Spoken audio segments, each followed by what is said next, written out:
Kemudian Umair meminta pedangnya, lalu ia mengasah dan membubuhi racun. Selanjutnya, ia berangkat hingga sampai di Madinah. Ketika Umar bin Al-Khattab sedang bercakap-cakap dengan sejumlah kaum muslimin tentang perang Badar, dan mereka menyebut-nyebut pertolongan Allah kepada mereka, tiba-tiba Sayyidina Umar melihat Umair bin Wahab yang baru saja menabatkan tunggangannya di depan masjid dan siap mempergunakan pedangnya. Sayyidina Umar berkata, "Itu si Umair bin Wahab, si musuh Allah. Demi Allah, ia pasti datang dengan maksud jahat. Dialah yang telah menghasut orang banyak dan mengarahkan mereka untuk memerangi kita di perang Badar." Sayyidina Umar lalu masuk menghadap Rasulullah dan berkata, "Ya Nabi Allah, itu si Umair si musuh Allah. Ia telah datang siap menghunus pedangnya." Rasulullah menjawab, "Suruhlah ia masuk menghadapku." Lalu Sayyidina Umar membawa masuk Umair menghadap Nabi. Bagai harimau yang kehilangan gigi, Umair sama sekali tidak berkutik ketika tali pedang beracunnya dipegang oleh Sayyidina Umar bin Khattab.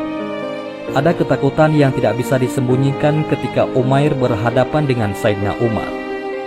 Ia hanya diam, tanpa mengeluarkan sepatah kata pun.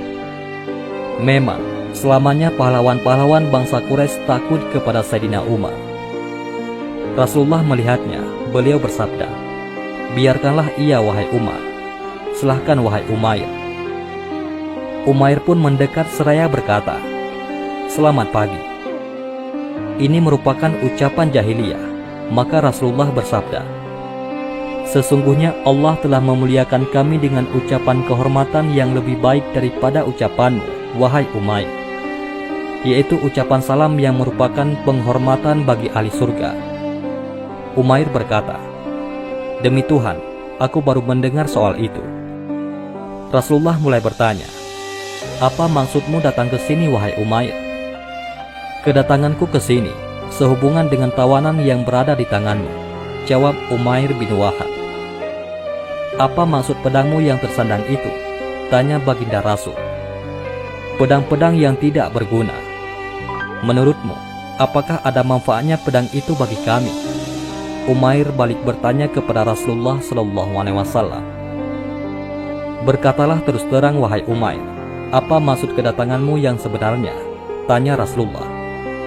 "Aku tidak datang selain untuk itu," jawab Umair. "Bukankah engkau telah duduk bersama Safwan bin Umayyah di atas batu? Lalu engkau berbincang-bincang tentang orang-orang Quraisy yang tewas di sumur Badar, dan engkau berkata, 'Kalau bukan karena utang dan keluargaku, niscaya aku akan pergi membunuh Muhammad. Kemudian Safwan akan menjamin akan membayar utangmu dan menanggung keluargamu, asal kamu membunuh aku. Padahal Allah telah menjadi penghalang bagi maksudmu itu,' jelas Rasulullah kepada Umair.